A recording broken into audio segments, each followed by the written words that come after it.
Good morning, Mr. Chairman, and thank you for inviting me to testify today. This committee convened this hearing on the critical topic of immigration. I want to tell you Denver's story. When I became mayor 20 months ago, Denver was already receiving buses of immigrants with little to no notice or coordination. At one point, we were receiving 10 to 11 buses a day, dropping off as many as 300 people, mostly women and children, in 10-degree weather with only sandals and a T-shirt, leaving them in danger of freezing to death on our streets. All told, 42,000 people arrived in Denver over 18 months, the largest per capita influx of any city in America.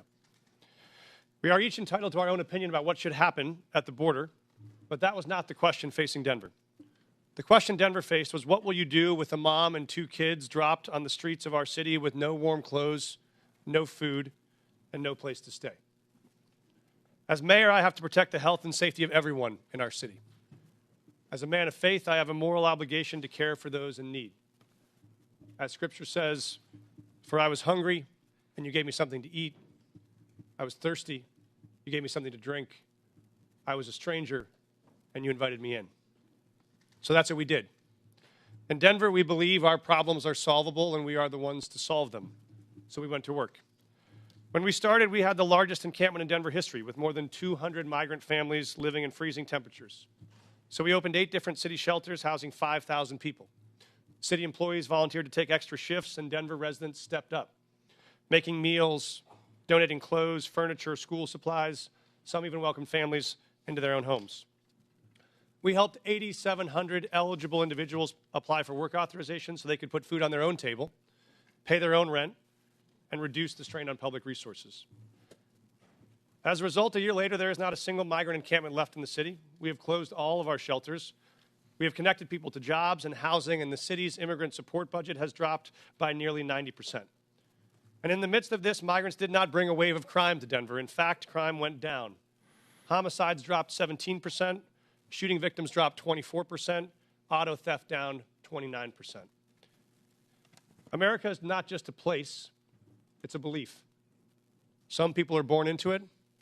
Some fight their whole life to get to it. It's a belief that all are created equal. It's a belief that it doesn't matter where you came from if you're willing to fight hard enough. Julian Becerra's parents believed that. So they brought him to this country from Mexico when he was 10. They taught him respect, and they taught him to love and serve his community. As an adult, he decided the most honorable way to serve his community was in uniform. So he enlisted in the Air Force. Then he served as a sheriff, then finally as a police officer, where he served with distinction until one day he was pursuing a criminal on a dangerous bridge and fell to his death. In the midst of the immigration crisis, I attended the Fallen Officers Memorial as I watched officers hand Officer Becerra's 10-year-old daughter a folded American flag.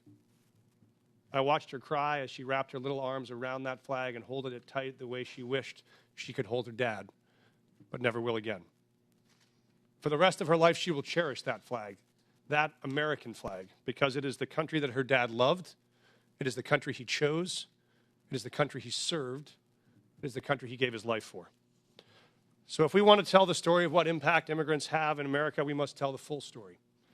That story must acknowledge that this country is lucky to have people like Julian Becerra, who love this country enough to risk their lives to keep us safe, to keep all of us safe.